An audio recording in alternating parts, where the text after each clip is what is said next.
Hello, ladies and gentlemen. I am Eddie Marcus, spokesman and advocate of basic human rights for all people. You might say my profession is I'm a social scientist, but for the past 40 years I've spent my time being the voice, as best I understand, by the guidance of the Spirit, for God. I got a special message for you today. My message, my subject is start thinking and acting like God, and stop thinking and acting like the devil. To those of you who might not find reason to stay around for a subject like that, let me share something with you. My oldest daughter, about a year ago, maybe 15 months, she was diagnosed with breast cancer. And it was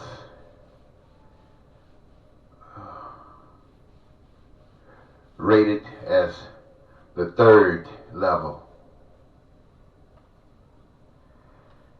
She went through treatment and she beat it, only to find out that within less than a year,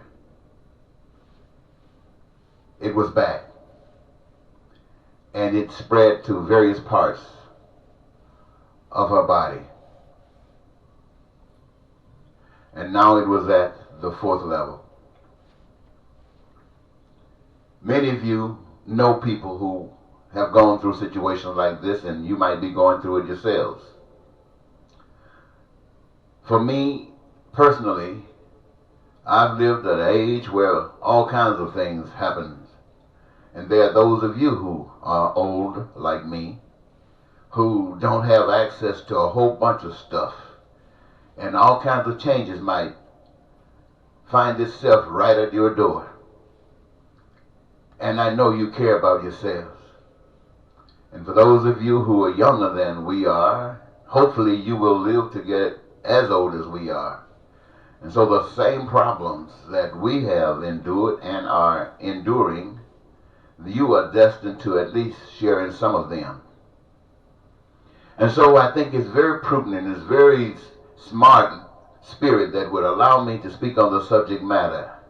Start acting and thinking like God. What does that mean?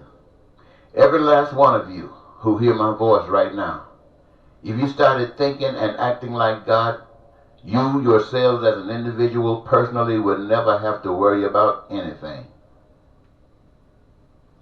But to act like God, what happens and what you feel about yourself is the same thing that you would feel and want to act and will act for everybody else. And so before you brought humankind on this earth, you would make sure that you would have a place for a home for them. And it would be called earth. And you would be wise enough to know the kind of conditions that they will probably endure. You would be wise enough to know what they would need to actually survive on this earth that you give them. And so what you would do in the various crevices of the earth, you would stash resources that would be available to them throughout eternity that they could access.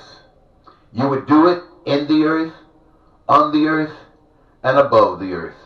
Some of it would be seen, and some of it would be unseen. But it would always be there. We call them natural resources. And when you create human beings, you would create them in such a way that as they need these resources to survive, they would be enlightened from within about what to do, how to do it, and do it. And so they would engage themselves in a career that gives them the greatest joy. They would extract from these crevices the resources that are needed for survival. And that would include health care from the womb to the tomb. That would include any education being made available, unlimited and unrestricted. That every worker, every guy or lady who has a career would be able to give themselves the best that they could possibly for themselves and for everybody else. Thinking and acting like God, you would also make sure that the resources and the ability from within the bodies of the human beings that's used in their hands and minds would be put to work, and they would actually create and establish food, clothing, and housing for an eternity. And from that, they would experience peace. They would experience freedom. They would experience joy of life. And their dreams would actually come true by the workings of their own hands. And because they engaged themselves in the finished product, everybody got their mark on everything that exists. And because of that, they themselves are owners of all the resources that are essential for survival. And they could take from that reservoir of goods and services whatever they need, whatever they want, whatever they desire at will. Isn't that a wonderful God? And these are just small things that I'm mentioning.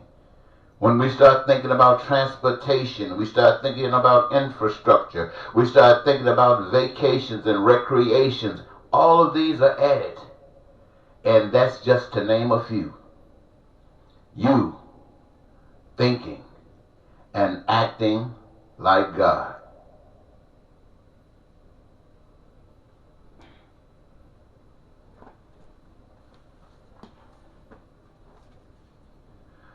But I would also prevail on you to stop thinking and acting like the devil. You see, what you have done, the devil will come and try to take it. It will try it by deceiving the people, saying that not all of them are entitled to this wonderful life. That as wonderful as this life is for them, follow the dictates of the devil, and it will be better than even your heaven. Now that can sound good for a lot of people. But what the devil will have to do in order to be able to deliver through this deception, it would mean that the devil would have to not only deceive you, but cause you to engage yourselves in lying, in cheating your brothers and your sisters, stealing, creating poverty, which itself would be the foundation for crime and violence. It would also produce situations where there would be homelessness. There would be people who couldn't receive health care. There would be people who could not afford education, unlimited and unrestricted. There would be people who would be hungry without food and clothing and shelter. There would be turmoil in the land. And 99% of the population would have problems and concerns that they would want addressed. And there would be 1% who would be able to do anything that they want to. See, what you recognized as thinking and acting like God, everybody, like a family, played a part in the process. On thinking and acting like the devil, people were used to play a part in the process for the benefit of some. Now, there was a time in the beginning of the world, or in the beginning of any nation, even this nation, where the wisdom of the people, the wisdom of God, had been arrested, and they did the best that they could do at that time. But now this is a different time. The wisdom is being freed. It has been liberated, and it is coming to you right now so that you can be energized and think and act like God. And it is no better time for us to act in that vein like now. Right now, ladies and gentlemen, just to give you an example of what thinking and acting like the devil is. In the White House of the United States of America, there is a gentleman that calls himself the smartest man on the face of the earth, one of the richest men on the face of the earth, a man that is wiser than the generals of the military, a man whose IQ is so high that in a moment's time he could do so much winning that you'd get tired of winning, that would provide for you all of the health care you could ever imagine, that you would ever need, as cheap as it can be. And for those of you who've been suffering, he has a plan that would just free you like birds flying in the heavens. He's been in office close to 3 years. None of these things have happened. He talks about people. He demoralizes people. He has no respect for moral values. He lies and he cheats. And he wants to control you. He wants to be able to say what you can do, when you can do it, and how you can do it, and who can do it. And those that he admires are people like Putin. And you know how you felt about the Russian people. You could not imagine that they would be so stupid, so vain. When he talks about North Korea, the same thing. When he talks about Hitler, you wouldn't believe that the German people would allow someone like an individual, Hitler, to mess up that society and try to conquer the world with that same old selfish attitude. Well, ladies and gentlemen, that's what you have in the White House. Someone who agrees with all of that and is trying to do the same things to you. You have some people calling themselves Democrats who wants to stop that. But then it is the way they have presented themselves in the past that played a major role in what is happening today. So I say to you, it is not the Democrats, it is not the devil that represents solutions to these problems. It is truth embedded in you, allowing you to be the instruments, my friend, so that you may act and think like God. And in doing that, you would change the system. You would make sure that the whole world recognized that the oil, all of the resources, without me identifying them, that exist in the earth are there because you put them there. You were being wise.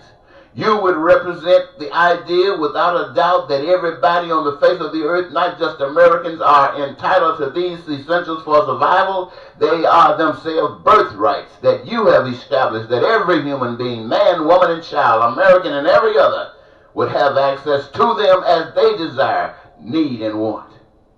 And that nothing on the face of the earth would stop that. My, isn't God great?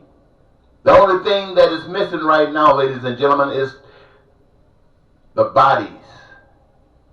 It is the bodies. It is you, the people, that denies the manifestation of these goods and services. All the materials are there. We are here. The needs, the wants, and the desires are all here. The only thing that is preventing it is that we've been programmed to think and act like the devil. But now you've been given a new chance. You've been given a new authority. It is time for you to wake up out of your dead graves. It is time for you to live and flow like the air that you breathe. It is time that you let your love flow like rivers of running water. It is time that peace and prosperity and freedom and joy flow everywhere, not just in America, but it is designed by the Almighty God, which is represented in every last one of you. We recognize that even the White House today got its supporters. And even while you're standing up, there will be those that will stand against you. But they cannot win because you represent truth. You represent life and you represent eternity. And yes, there will be those who don't agree, but eventually, as they see, will fall by the wayside. And there will be those that will have to burn like a pit of hell. But if that is what is required, they will endure it. And having gone through it, they will come out wishing that they had been able to think and act like God. I want to thank you so very much, ladies and gentlemen, for giving me this your time. I'm asking that you listen to this, that the spirit by which it is given to you moves you and changes you to do different than you've done in the past. Everywhere you go, you should let people know that you are a changed individual. And as it has been, it is over, because now you can see clearer. You're not waiting for anybody to come out of the sky except the Spirit, and that Spirit is embedded in you. You have given it authority to house inside of you and permitted it to be alive so that you can think and act like God. Thank you, ladies and gentlemen.